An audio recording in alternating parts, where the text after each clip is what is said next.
안녕하세요. 건강한 교회 건강한 목사입니다. 저희는 지난 시간에 교회 안에서 목사와 성도와의 관계를 다뤘어요. 목사는 성도에게 말씀을 잘 가르쳐야 하고 본이 되어야 합니다. 성도는 이런 목사의 말씀을 잘 경청하고 그 말에 순종해야 한다고 말했어요. 이렇게 목사와 성도가 좋은 관계를 유지한다면 교회는 세상 그 어디보다 복된 장소가 될 겁니다. 그럼 교회 말고 가정에서는 어떻게 관계를 맺어야 될까요? 이번에는 부모와 자식과의 관계를 다룰 텐데요. 먼저 부모에 대해 다루고 다음에는 자녀에 대해 다루도록 하겠습니다. 성경을 보면 부모에게 몇 가지 지침을 주는데요. 성경은 부모에게 자녀를 어떻게 대하라고 말할까요? 건강한 인간관계 맺기 10강, 부모는 자식을 어떻게 대해야 할까라는 주제로 강의하도록 하겠습니다. 10계명에 보면 내 부모를 공경하라는 계명이 있어요. 자녀가 부모를 공경해야 하는 이유가 여러 가지가 있겠지만 근본적인 이유는 하나님께서 부모를 하나님의 대리자로 세웠기 때문입니다. 그래서 자녀는 부모를 공경해야 하고 동시에 부모는 자녀를 잘 키워야 돼요. 하나님은 부모가 자녀를 잘 키울 수 있도록 자녀를 사랑하는 마음을 본능으로 주셨습니다. 부성애와 모성애가 그거죠. 물론 세상에 죄악이 만연하고 많은 사람이 죄악에 물들어서 이런 본능도 많이 퇴색됐지만 그럼에도 불구하고 대부분의 부모는 자녀를 사랑합니다. 그래서 자녀를 위해서라면 뭐든지 할 수 있는 부모가 많아요. 돈이 없어서 재능을 잃어버린 일이 없도록 허리가 휘어져라 일하고, 사람들이 좋다고 말하는 거라면 나는 못하더라도 자녀에겐 해줍니다. 세상에서 가장 많은 희생을 하는 사람이 있다면 아마 부모가 아닐까 생각합니다. 이렇게 부모가 자녀를 사랑하고 희생하며 어떻게든 자녀가 잘 되게 하기 위해 최선을 다하는데 왜 부모와 자식과의 관계는 계속 나빠지는 걸까요? 제 주변에도 부모와 자식 사이가 안 좋아서 서로 대화도 안 하고 안부도 모르는 사람이 많이 있습니다. 도대체 어디서부터 뭐가 잘못된 걸까요? 손뼉도 마주쳐야 소리가 난다고 어느 한쪽만의 문제는 아닐 겁니다. 그러나 문제의 시작은 부모라고 볼 수 있어요. 부모와 자식은 대등한 관계가 아니라 상하관계로 시작합니다. 자녀가 성인이 되기 전까지 자녀는 부모의 통제 속에서 자라요. 또한 모든 면에서 자녀는 부모의 영향을 직접적으로 받을 수밖에 없습니다. 부모가 자녀를 잘못 양육하면 시간이 지날수록 부모와 자녀 사이에 보이지 않는 골이 생길 거예요. 저는 부모와 자식 사이에 생기는 문제의 1차적인 책임은 부모에게 있다고 생각합니다. 근데 문제는 대부분의 부모가 다 처음 자녀를 키워본다는 거예요. 모든 게 낯설고 모든 게 처음입니다. 마음이야 내 자식을 부족함 없이 사랑으로 행복하게 잘 키우고 싶죠. 근데 뭘 어떻게 해야 할지 잘 몰라. 어디에서도 제대로 된 양육 방법을 가르쳐주지 않습니다. 원래 이런 건 교회에서 가르쳐줘야 돼요. 왜냐하면 하나님 아버지께서 모든 부모의 원형이자 기준이며 모본이기 때문입니다. 우리는 성경을 통해 자녀를 어떻게 키워야 하는지 배울 수 있어요. 에베소서 6장 4절을 보면 성경은 부모에게 크게 두 가지 지침을 줍니다. 하나는 자녀를 노엽게 하지 말라. 다른 하나는 주의 교훈과 훈계로 양육하라. 성경은 자녀를 노엽게 하지 말라고 말합니다. 부모들이 보통 자녀를 키울 때 우리 애는 너무 말을 안 듣는다고 생각해요. 네, 원래 자식은 부모 말을 잘 안 듣습니다. 그러나 동시에 자녀는 부모 말을 잘 듣고 싶어요. 대부분의 아이들은 부모의 인정과 칭찬을 받고 싶어 합니다.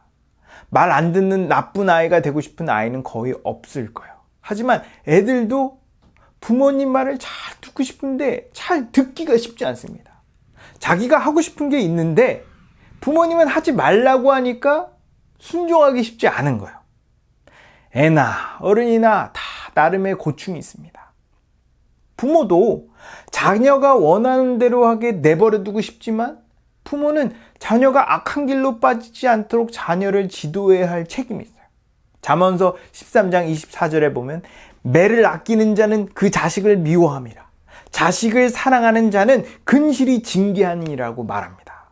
성경은 자식이 잘못했음에도 불구하고 징계하지 않는다면 자식을 사랑하는 게 아니라고 말해요. 물론 자녀를 사랑하니까 징계하는 게 너무 힘들고 싫을 수 있겠죠. 근데 징계하지 않으면 오히려 애를 더 망칠 수 있습니다. 사랑은 때론 가혹하리만큼 엄격해야 할 때가 있어요. 하나님께서 아담과 하와를 에덴 동산에서 쫓아낸 것처럼 말이죠. 대부분의 부모는 자녀를 어떻게 징계하고 어느 정도까지 징계하는지 잘 모르는 경우가 많습니다. 징계하는 방식은 다양할 거예요. 회초리로 종아리를 때릴 수도 있고, 손 들고 벌을 세울 수도 있고, 반성문을 쓰게 할 수도 있겠죠. 징계하는 방식도 중요하지만 더 중요한 건 원칙과 원리를 가지고 징계하는 겁니다. 어떤 부모는 혼날 일이 아닌데 자기가 화났다고 아이를 혼내는 경우가 있어요. 반대로 혼나야 하는 일인데 부모가 기분이 좋으면 그냥 넘어갑니다. 이렇게 아무 원리도 원칙도 기준도 없는 거예요. 원칙과 기준이 없으면 아이는 언제, 어디서, 왜, 그리고 어떻게, 무슨 잘못을 했는지 모릅니다. 그리고 부모의 기분에 따라 혼나는 정도가 달라지니까 자기 행동을 반성하는 게 아니라 부모의 눈치를 보게 되는 거예요. 이런 식으로 계속 눈치를 보면 부모에 대한 반감과 분노가 조금씩 자라기 시작합니다. 성경은 자녀를 노엽게 하지 말라고 말해요. 어떤 경우에 자녀가 노여워할까요? 몇 가지가 있겠죠. 억울할 때, 납득이 안 될 때, 너무 지나치다는 생각이 들 때 등일 거예요. 어린애라도 자기가 잘못하면 자기가 잘못한 걸 압니다. 그래서 자기가 혼나도 웬만해선 납득을 해요. 그러나 원칙도 기준도 없이 감정적으로만 자녀를 대하면 아이는 자기가 받는 대우가 억울하고 지나치다고 생각할 겁니다. 나이가 어릴 때야 억울해도 참을 수밖에 없지만 나이가 들고 대항할 수 있는 힘이 생기게 되면 대들기 시작하죠. 그래서 부모는 원리와 원칙대로 자녀를 대해야 합니다. 물론 혼내다 보면 감정이 표출될 수 있습니다. 이것이 너무 과하지 않다면 괜찮다고 생각해요. 그러나 감정이 너무 앞서면 안 됩니다. 성경을 보면 하나님은 우리를 감정적으로 대하지 않으셨어요. 율법을 기준으로 아주 정당하게 벌을 주셨습니다. 만약 하나님께서 우리를 감정적으로만 대했다면 인류는 이미 옛날에 멸망했을 거예요. 만약 부모가 원리 원칙대로 자녀를 대한다면 자녀는 부모의 징계에 어느 정도 수긍할 겁니다. 그럼 원리와 원칙은 어떻게 정해야 될까요? 주의 교훈과 훈계대로 정하면 됩니다. 제가 구약 성경을 보면서 너무 재밌고 신기했던 것이 있어요. 하나님께서 이스라엘을 애굽에서 인도하시고 약속의 땅으로 이끄시는 모습이 마치 부모가 아이를 양육하는 것 같아 보였습니다. 시내산에서 이스라엘 백성과 언약을 맺고 율법을 주시면서 하나하나 이 율법을 구체적으로 어떻게 지켜야 하는지, 만약 못 지켰을 때 무슨 벌을 받는지, 또 어떻게 잘못을 만회할 수 있는지를 가르쳐 주셨어요. 광야에서 40년 동안 하나님의 돌봄을 받으면서 하나님의 백성으로 성장하는 과정을 겪었습니다.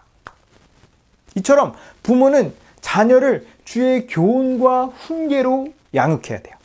그러려면 당연히 부모도 주의 교훈과 훈계를 배워야겠죠. 그래서 부모도 교회에서 말씀으로 양육을 받아야 됩니다. 대부분의 가정을 보면 부모가 마음대로 가정의 원리와 원칙을 정하는 경우가 많아요. 그래놓고 자기는 안 지킵니다. 예를 들면 자녀에게 욕하면 안 된다고 가르쳤는데 부모가 욕을 해.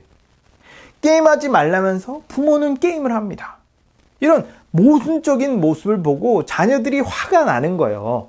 근데 기독교 가정은 달라야 합니다.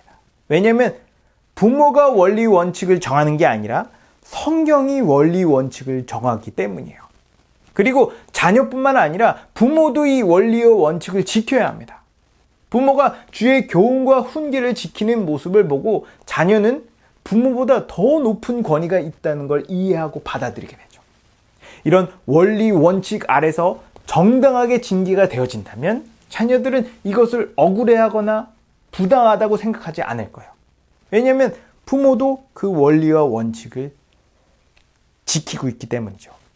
목사가 성도들의 본이 돼야 하는 것처럼 부모도 자녀의 본이 돼야 합니다. 그렇다고 완벽해야 한다는 소리가 아니에요. 사람은 완벽하지 않습니다. 다 연약하고 다 부족해요. 그럼에도 불구하고 좋은 부모가 될 수 있고 훌륭한 부모가 될 수 있습니다. 부모가 보여줘야 하는 건 완벽한 모습이 아니에요. 믿음 안에서 더 성숙하고 더 거룩해지는 모습을 보여주면 됩니다. 어떻게든 믿음으로 살아내는 걸 보여주면 돼요. 부모가 하나님의 말씀에 순종하는 모습을 보여주면 자녀도 부모에게 순종할 겁니다. 이렇게 부모와 자녀가 다 주의 교훈과 훈계로 양육되어 가면 부모와 자녀 사이의 갈등은 사라질 거예요. 저는 성경적인 가정일수록 세대 갈등이 없을 거라고 믿습니다. 하나님의 말씀은 시대가 지나도 변하지 않기 때문이에요. 물론 서로 살아온 시대 배경이 다르기 때문에 사용하는 단어나 삶의 방식이 다를 수는 있습니다. 그러나 이 정도의 세대 차이는 관계에 큰 문제가 되지 않을 거예요. 왜냐하면 영원히 변치 않은 하나님의 말씀이 그 관계를 튼튼히 붙들어주기 때문이죠. 여러분, 좋은 부모가 되고 싶습니까? 교회에서 주의 교훈과 훈계를 배우십시오. 그리고 자녀에게 주의 교훈과 훈계를 가르치십시오. 그러면 자녀들은 온 우주 만물을 만드신 하나님의 원리와 원칙 아래 가정이 돌아가고 있다는 걸 배울 겁니다. 부모가 하나님 말씀에 순종하는 모습을 옆에서 지켜보면서 어떻게 부모에게 순종해야 하는지를 배울 거예요. 또 잘못해서 벌을 받는다 할지라도 억울해하거나 부당하다고 생각하지 않을 겁니다. 그리고 자녀를 징계할 때 감정적으로 대하지 마십시오. 좋은 부모가 되려면 하나님께서 우리를 대하신 것처럼 감정을 절제하고 원리 원칙에 맞게 징계할 수 있어야 돼요. 그리고 하나님께서 우리를 사랑하신 것처럼 자녀를 사랑으로 징계한다면 자녀들은 징계를 받더라도 삐뚤어지거나 엇나가지 않을 겁니다. 예수님께서 성장하시면서 하나님과 사람에게 더욱 사랑스러워졌던 것처럼 내 자녀도 하나님과 사람에게 더욱 사랑받으면서 자랄 거예요. 여러분 모두가 자녀를 주의 교훈과 훈계로 잘 양육하여 가정을 튼튼하게 세우기를 주의 이름으로 축복합니다. 사랑은 오래 참고 온유하며 사랑치 않고 자기